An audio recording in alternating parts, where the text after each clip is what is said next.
turn on the microphones. Call this meeting to order. It's March 19th, 2013. This is the informational meeting of the Sioux Falls City Council. Welcome to those who are here with us at Carnegie Town Hall and those watching live on CityLink and siouxfalls.org. We're glad you're all here with us. We'll start this afternoon with the Public Services Committee report from a Tuesday meeting of March 12th. Public Services, Councilor Anderson.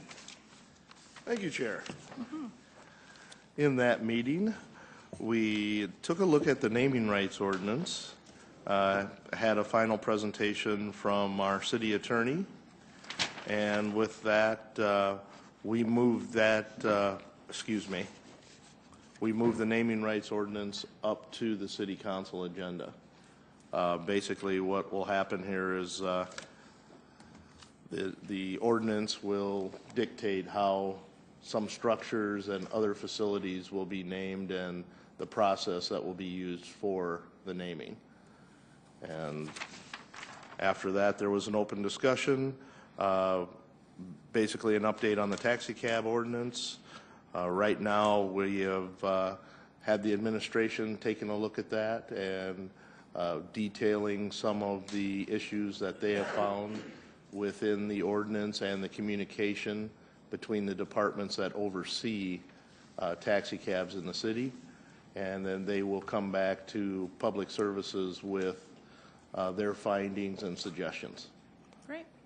Good. Thank you. Thank you. Questions for Councilor Anderson or for members of the committee? All right. Thank you so much for your work. We're going to move on to council open discussion. I'm going to structure this just a little bit. We do have planning and zoning staff here for us to answer questions about shaped places. So if you have questions about that, I'm going to have you hold on to that for a second. Prior to that open discussion, let's do just random open discussion. What's on your mind? What are the things that need to be announced? Anything for just open discussion? Okay. Then I would open it up for open discussion about shape places, which is on our agenda for second reading tonight. And I wonder if Mr. Cooper and Mr. Schmidt would come forward. We're going to just dive right in.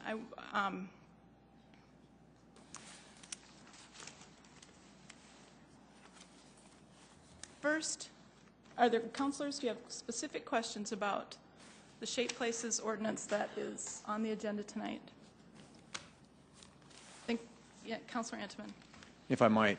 I've had a number of conversations with some citizens, and a question that I will ask tonight again is the new proposed map. And of course, there seems to be some hang-up on colors. Okay, whether it's yellow, orange, how it changes, what one infers this, one infers the other.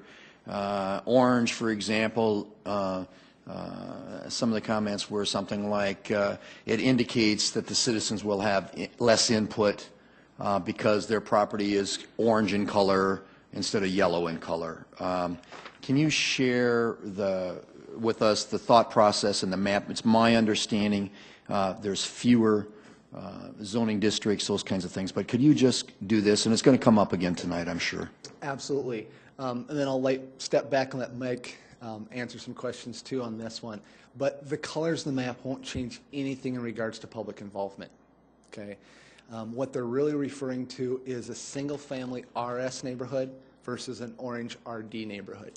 So in our minds, it's still residential, and they should have public involvement, and they should be involved in the process. So they kind of start going, yeah, but what about the transitions? Doesn't it change in regards to the transitions, and we won't have the same input with the transitions? This is the real great thing about our new ordinance. No, it goes based upon the form. If you're a single-family house, you're a DD form, and you have these separation distances and you have these setbacks that are required based upon the DD form. And they go, well, I am DD. Well, great. Not what zoning district you're in, but what's your form? And they go, well, we're single-family. Excellent. We would love to continue to help you. That's what we've done with the new ordinance, is clarified that. And in the email I sent out to everybody here yesterday, based upon Michelle's email to me, is there was a real confusion, I think, amongst them, is when they bought their houses back in 2003 or after 2003, they bought houses in an RD district. They bought them in an area that was zoned for twin homes. They bought single-family houses, but it's in an RD district. So we didn't change their zoning classification because we didn't want to take away from the right they had. We left it RD because they're in an RD district. Now they're making the statement going, yeah, but we want to be single family. Okay, we understand that, but we didn't change it because we didn't want to take away their right of being in an RD district.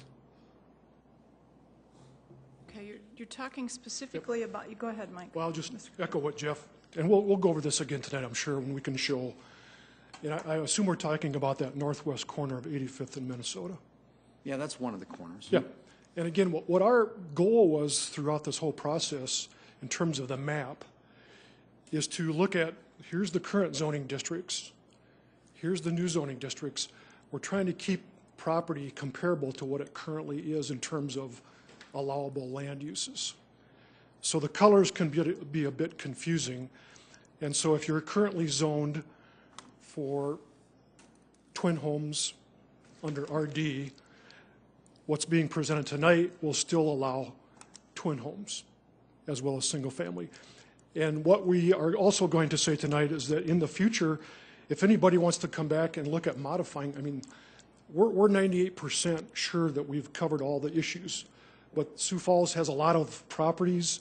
There's a lot of individual situations that we're not going to catch tonight, and we are more than expecting that we'll have to come back, work with you, work with property owners, and make some amendments in the future.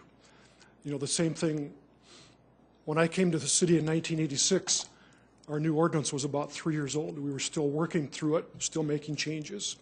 We're going to do the same thing again this time around. If I might, one more question.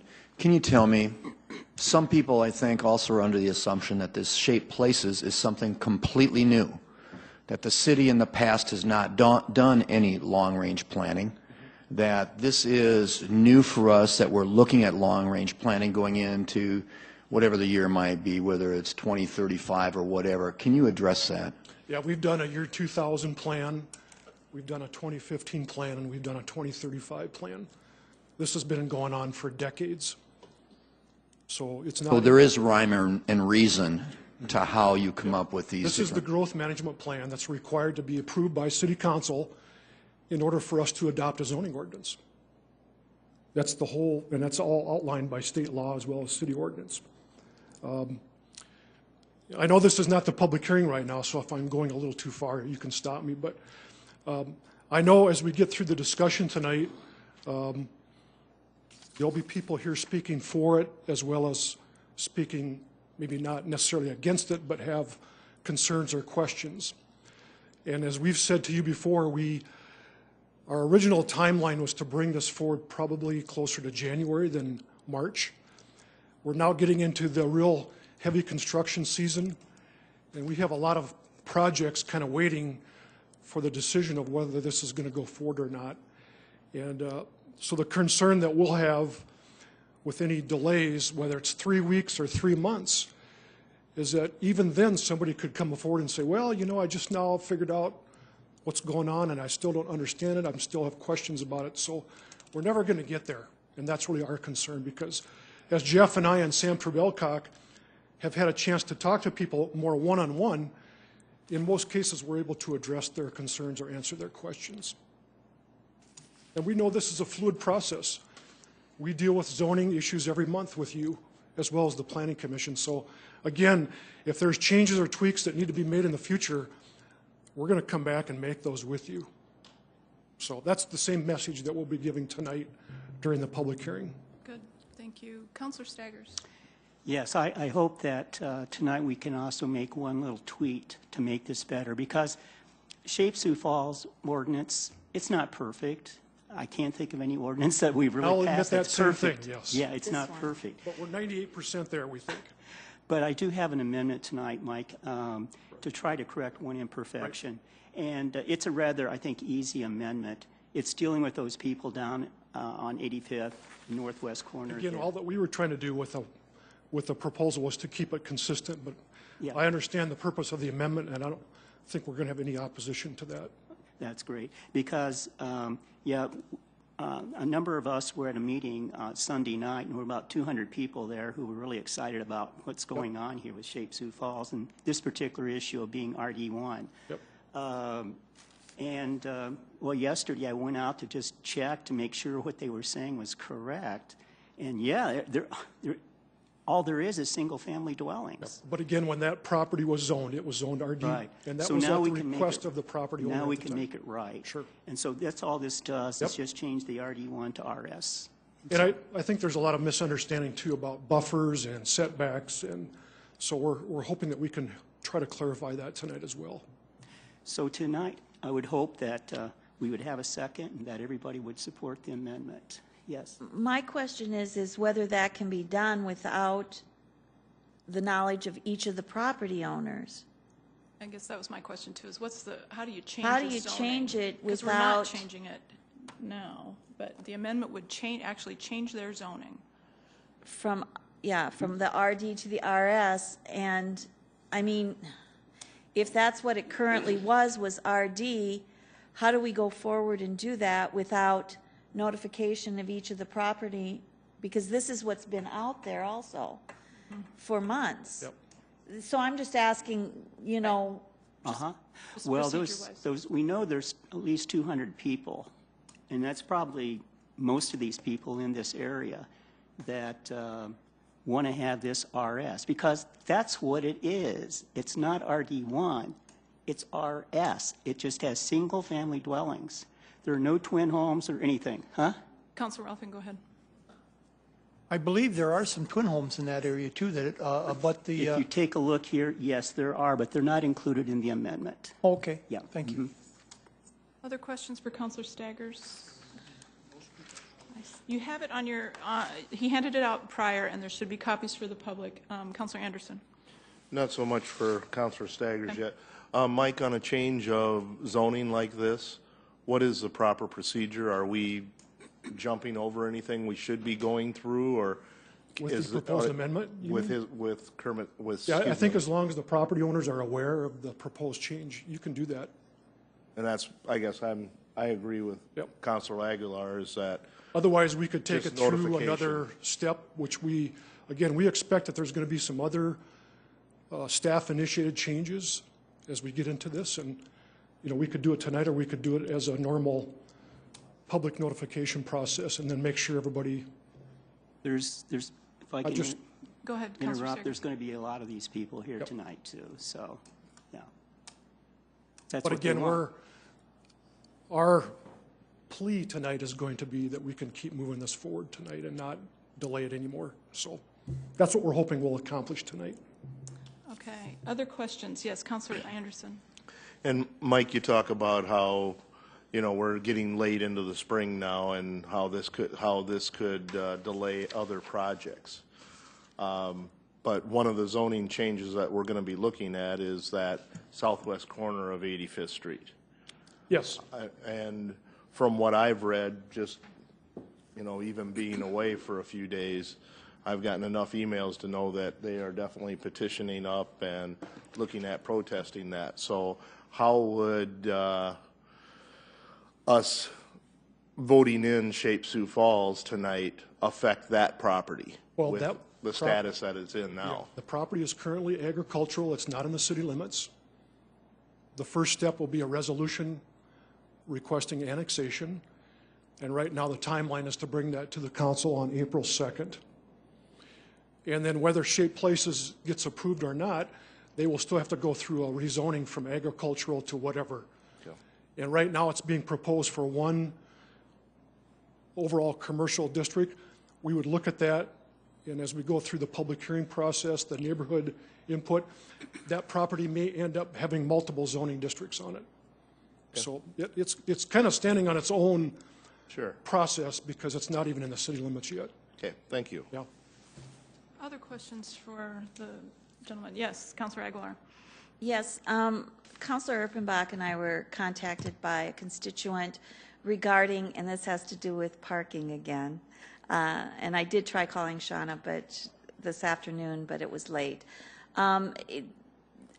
This individual had said that at the Orpheum meeting, she had recommended that that rather than having bicycle parking optional, that it be asked, I'm wondering why it still is optional in I the just plan. talked to her, that constituent, this afternoon. And I said, don't give up on us yet, because this is step one.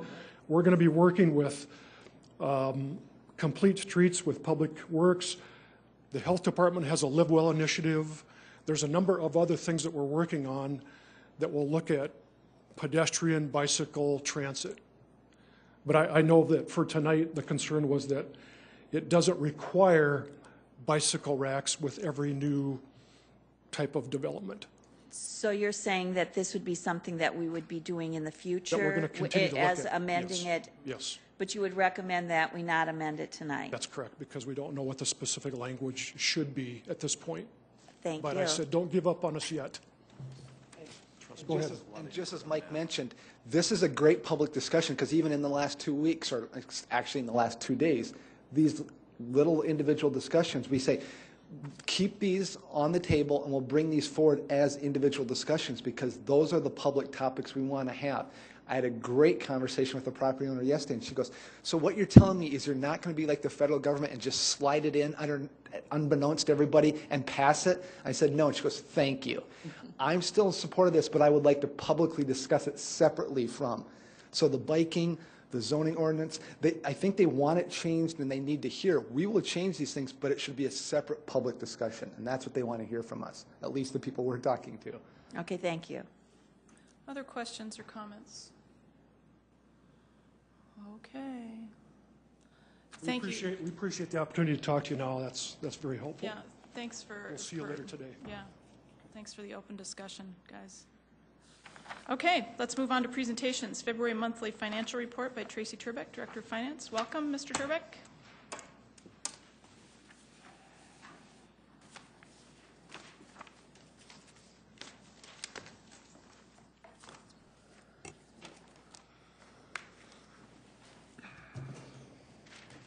Good afternoon. This is the first presentation for 2013, so we'll kick the year off rolling here. As usual, I'll be fairly brief. I do want to go through some of the local economic indicators that I typically cover, and we'll take a quick look at the general fund year-to-date information. We're only 2 months into the year so far, so we don't have a lot to talk about in terms of actual results. And then I do want to finish up today with a kind of a refresher on the 2013 budget. It's been 6 months since we adopted the budget, but we are into the 13 year now, so I just wanted to take a quick look at that and kind of remind everyone where we, what we had set out to do about 6 months ago. Unemployment has ticked up since the end of the year. We're currently at 4.5% here in our Sioux Falls MSA, which is exactly where we were a year ago.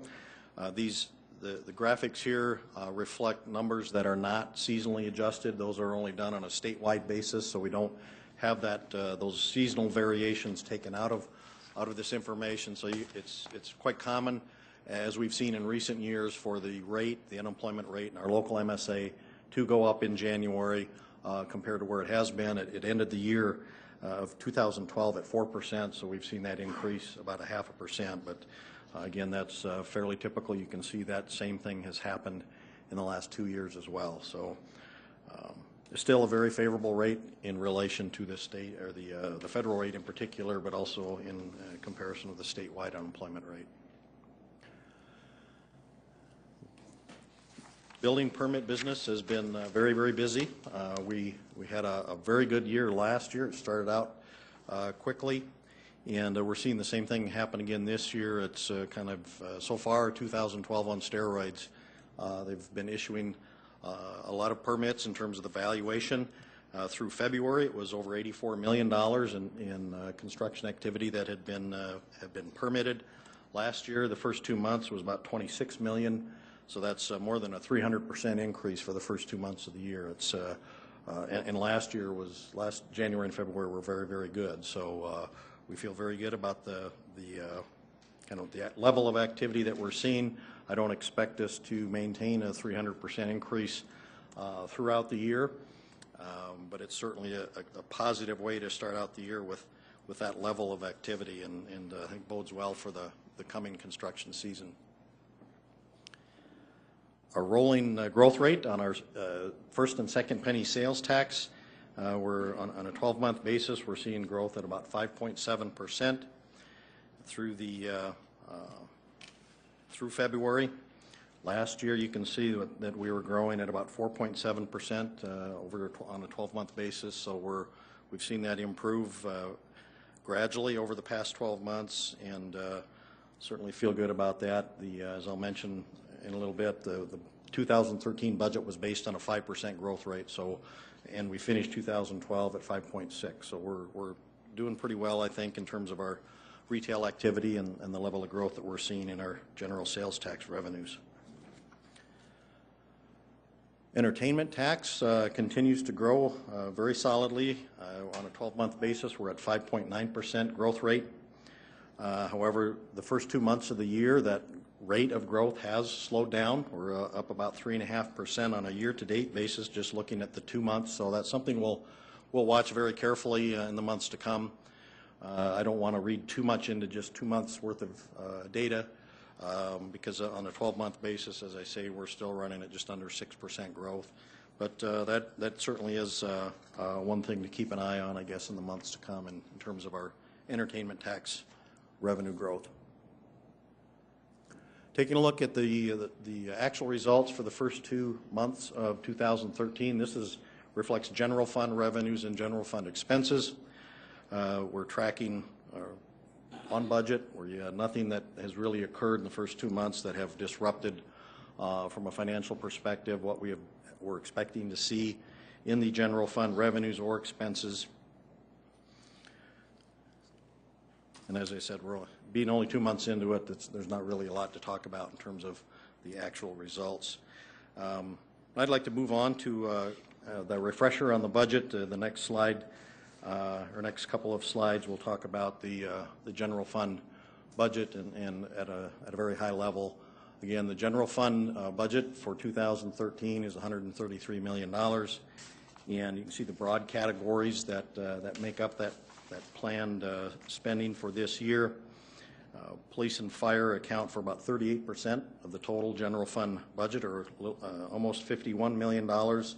Health is categorized along with police and fire there in terms of public health and safety. That's another $10.4 million, or about 8% of the general fund budget. Street maintenance accounts, which is just the non-capital share of street maintenance and snow removal, accounts for about 16% of the general fund budget this year. Park and rec, another 11%, and then it certainly drops off from there. You can see there are various areas where those dollars have been budgeted. On the other side of the budget ledger, the funding sources for that $133 million, you can see our general fund is primarily funded with taxes. Property taxes account for about $48.5 million of our general fund budget, and the first penny sales tax is over $50 million this year for our general fund. State and federal and county revenues that are flow to the city account for about $10 million. So those are certainly the significant funding sources for 2013.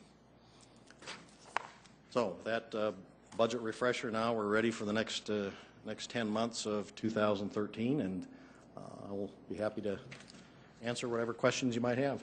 Good. Thank you, Mr. Sherbeck. Questions from the council?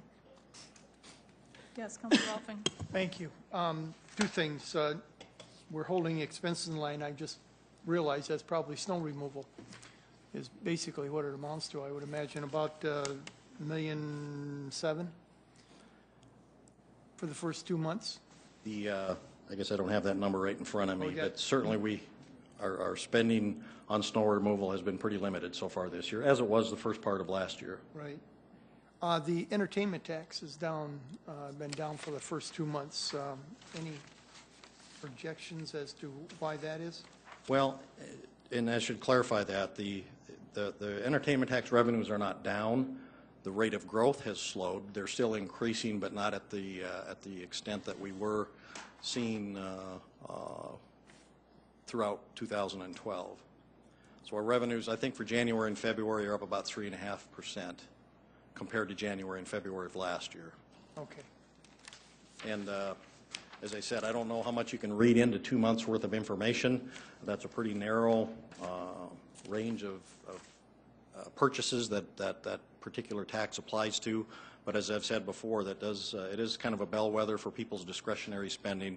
So seeing that turn down, we don't know if that's a beginning of a new trend or just a dip before it continues on the path it's been on for quite a number of months. So we'll keep a close eye on that and continue to monitor those. This is interesting, though. I see the bid tax, the CVV bid tax is down a bit, but the lodging taxes appears to be up a bit. I don't know how that can be. Makes sense, does it? One's $1 and one's $2? The lodging tax is a 1% tax, so it's based on the value of the room that's rented. Yeah, and okay, that's right. The bid tax is a per room charge, $2 a day, per room. yeah. Mm-hmm. So they conceivably can go on a little bit different Yeah, I guess they could then. lines. Councilor Intiman. Yeah, I think last year, too, was really a perfect storm for all of us. I mean, if you remember this time last year, going into some of the tournaments and stuff we had 70-degree temperatures. And, I mean, it really did seem to accelerate a lot of different things. So weather is definitely a factor this year. If you look at what we've had for weather up in the north part of this country, the state of South Dakota, I can tell you because I have a store up there, traffic is down because the weather's been huge, a lot of school closings and things like that. Entertainment tax, I think if you look at the success of the Summit League, which is not part of this report yet, and that would fall under our entertainment tax dollars also, as well as our lodging tax. You know, I think as the weather improves and people get out and about a little bit more, I think we're going to see some spikes in this again too. So I'm really optimistic, and I think if we talk to a number of the retailers in the area, they're pretty optimistic about what the spring and summer should bring for us. Just want to keep an eye on it. Guardingly optimistic. Good. Any other questions? Councilor Anderson. Tracy, page 12, arterial street expenditures. I notice as from 2009 to this year, our regular dedicated funding is being reduced.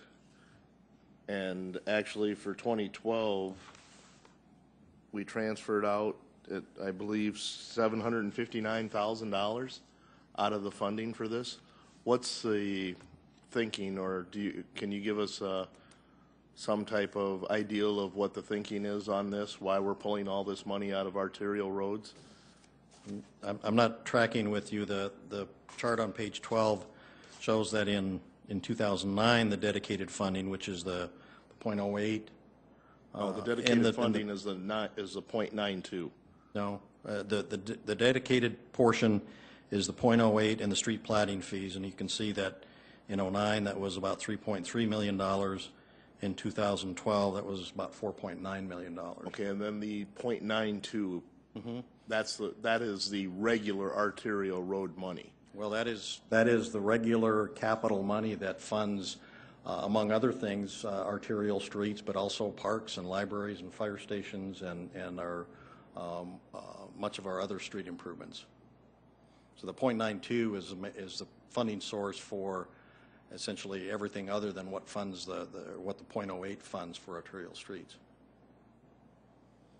Actually, Tracy, the 0.92 was the original arterial road funding. Before we did this 0.08 and this agreement, that was the money that was going into arterial roads. The 0.08 is extra funding that is going into this program. So now what we're doing is we're making that the primary source of funding, and the 0.92 is being dedicated somewhere else? The 0.92, prior to the change in the rate that occurred several years ago, the 0.92 was the only second penny revenue that the city had. And so that funded all sorts of capital improvements, not just arterial streets. Now, arterial streets was included in that because that, again, that was the only dedicated revenue source for capital improvements that came from sales tax dollars. So when the rate changed from 0.92 to a full 1%, that extra 0.08, that the revenue generated from that was dedicated for arterial street improvements. Now, that didn't generate enough. As you can see, for the past several years, the revenues generated from the 0.08 was not enough to fund all of the arterial street improvements that the city made. So a portion of those arterial street improvements was also funded by the original revenues from that original 0.92% sales tax.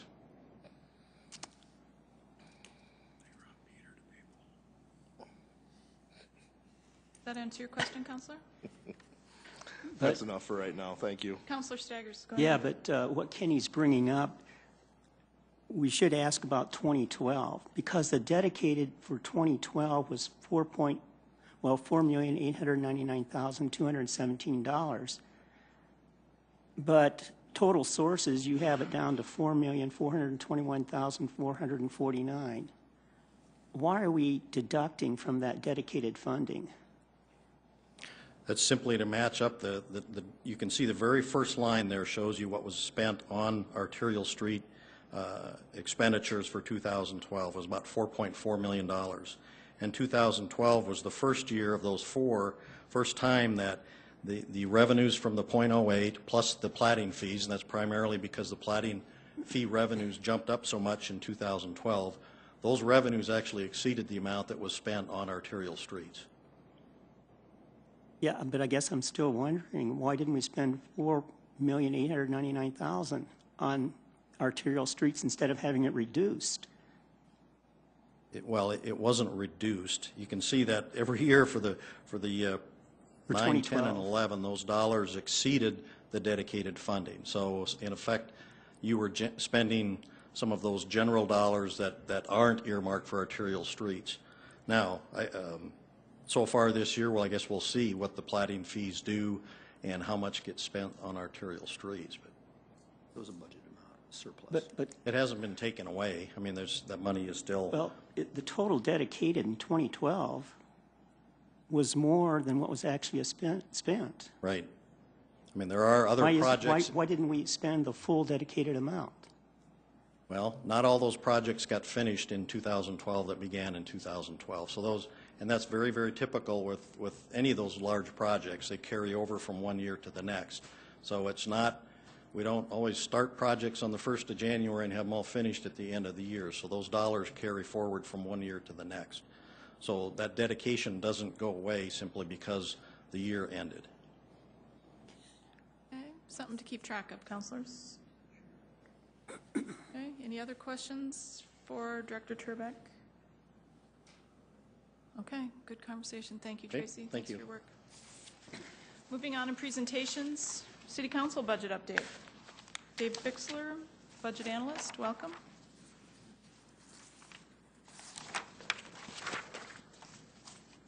Oh my God, he's wearing a coat.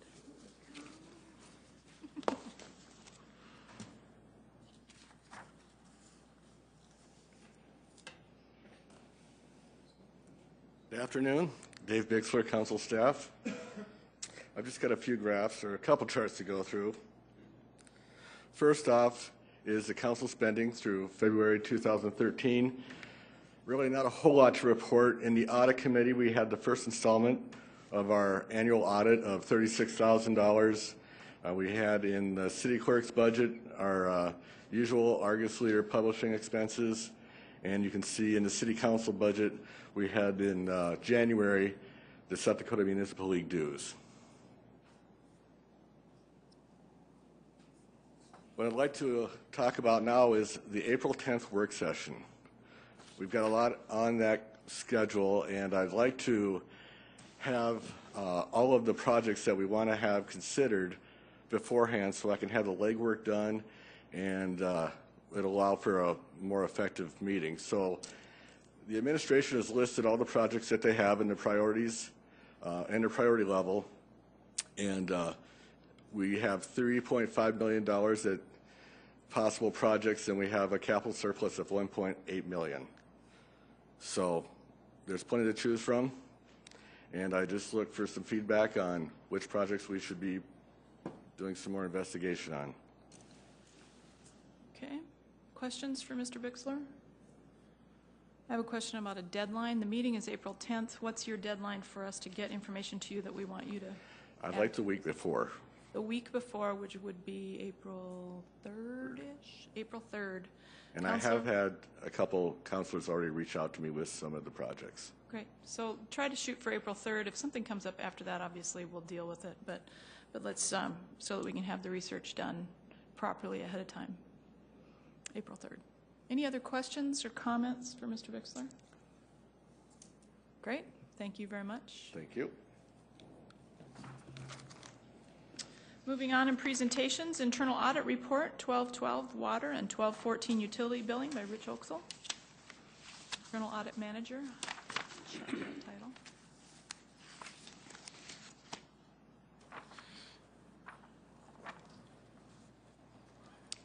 Good afternoon, City Council. Rich Oaksel, Internal Audit.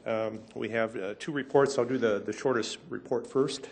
That is the utility billing cash handling audit, which we just kind of finished up at the end of the year.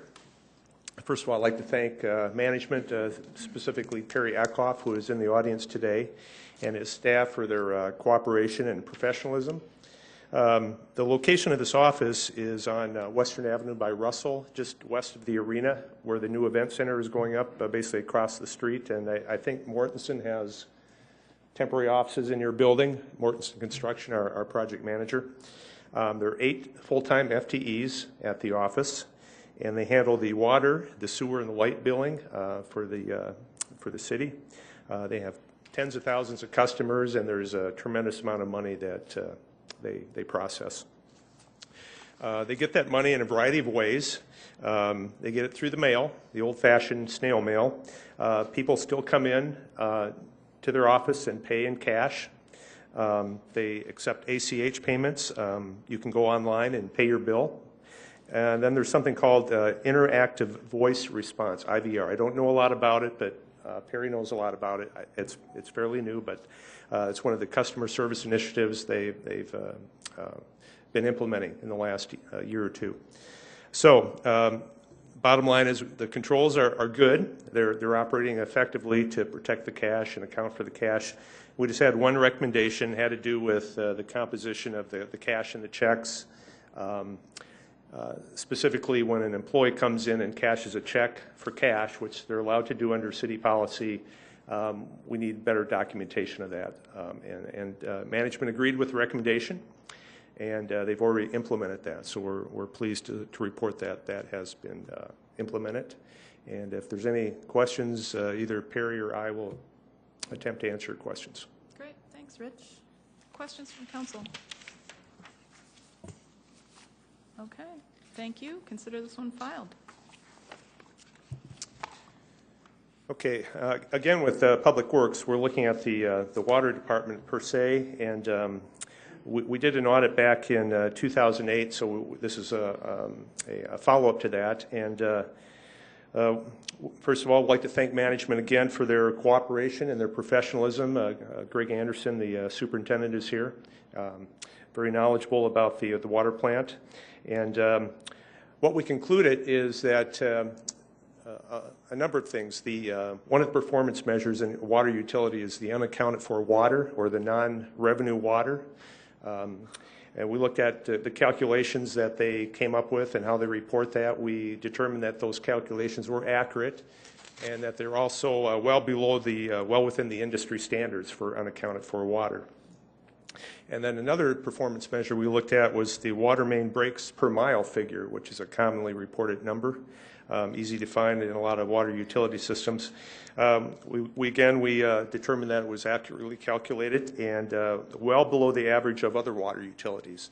And those two performance measures are some measure of the situation with water infrastructure. If you're getting a lot of water main breaks and you have a lot of leaky pipes, you're going to have a lot of unaccounted for water. And both those performance measures look good, especially compared to industry standards. Another conclusion was the Water Enterprise Fund is in good financial condition. They're building strong reserves in order to be prepared for unexpected capital expenses, for rate stabilization. And another big thing is the debt. Over the next 10 years, there's $43 million in debt that need to be paid. They've been steadily building reserves. And we have information in there in the detail in the appendix about the various financial ratios that we looked at to determine the financial health of the Water Enterprise Fund. So that was our conclusion, that they are very strong in those 8 ratios that we looked at. And the other thing we'd like to point out is we had 2 recommendations starting on page 10.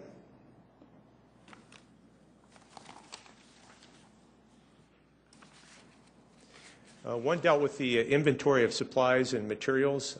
They have quite a significant dollar amount wrapped up in their supplies and spare parts inventory. The problem with it, and it's common in a lot of the city inventory, is that there's a lack of an ideal segregation of duty. Ideally, you'd have several employees. You know, one would receive the parts, one would order them, one would do the counts. That's not practical in this situation. You have one full-time parts worker. So we management came up with a compensating control for that situation. There'll be more checks and balances with management to compensate for that lack of ideal separation of duties. We didn't have an indication that anything is missing and that there was any fraud situation going on. A lot of the assets would be difficult to convert into cash.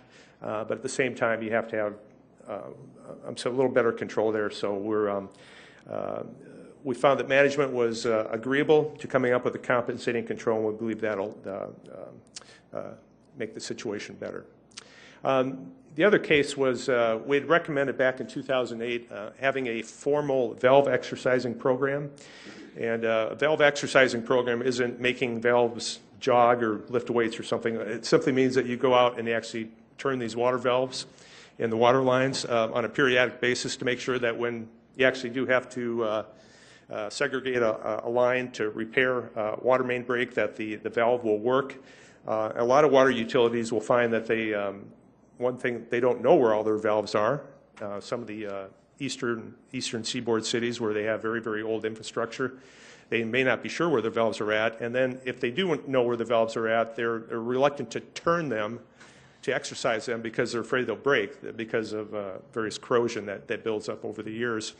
So the recommendation from American Water Works Association is to have some sort of formal program that you regularly and systematically go through your utility system and exercise these valves periodically. And there was back in 2008, they agreed with the recommendation. There were some people that were going to be dedicated, some full-time new FTEs that were going to be dedicated to that. However, they were shifted over to a different part of public works, so basically lack of manpower to do this. Management would like to point out that at the same time that these valves do get exercised regularly, just doing the routine work that they do when they repair a water main break, when they do a street reconstruction. Out of the, I guess, about 19,000 valves in the system, easily 1,000 of them could be exercised in a year just through normal operations. So they agreed with the recommendation, and they will be starting a formal program this year. So we're pleased with that. And there is a cost, obviously, to doing that. You have to dedicate some employees to do that, and there's a short season in South Dakota. You can't be doing that 12 months a year. The other thing is, when you go out and exercise a valve, you have to let customers know, businesses and residents, that you're going to be doing that. And sometimes when you exercise the valve, they can break, and then you've got to repair that, and then you've got to, so it can be inconvenience for your customers. But at the same time, we think the benefits outweigh the disadvantages. So again, it was a very good audit. Management agreed. We had a good working relationship with management. So if there's any questions, I'd be happy to try and answer those questions. Great, thank you, Rich. Questions from council? Okay, thank you, Rich. Consider that one filed. All right, thank you. Moving on in our presentations, I'm excited about this one. Continuity of Operation Plan Development by Yeah, Regan exciting Smith, Emergency stuff. Manager, IT. Regan Smith, Sioux Falls Fire Rescue. Appreciate the time today. Just want to briefly discuss an emergency planning initiative that we're taking on in 2013. We're working with all the departments to develop a continuity of operations plan. You're probably saying, what's a continuity of operations plan, or a COOP? It's an effort to ensure continued performance of minimal essential functions during a range of different emergencies. Sometimes it's called business continuity or business interruption planning. It's a process that we go through, identify what are the hazards. Each department will identify their essential or critical functions, prioritize those functions, and then what are the provisions to support the functions: people, facilities, supplies, communications, IT, backup data, personnel succession plans, contingencies such as alternative work sites, work at home, backup power, alternate vendors. A lot of this stuff is already in place in a lot of the departments. We went through this through the pandemic flu planning, the Y2K. This just formalizes it, has the departments go through so they are in place. So we're working through that this year, and I would offer to the council and to the clerk's office, if you're interested in that process, I'll come out and work with your folks too to develop those plans for your work areas. So with that, I'd take any questions. Great, thank you, Regan. We have talked with staff, leadership has, and we are interested in that. Carnegie has had just enough issues in the last couple of years that we know we need to be involved with this, as any smart business decision would be doing. So you and Lori will be working together on that. Okay, excellent. Great. Questions for Regan? Councilor Staggers.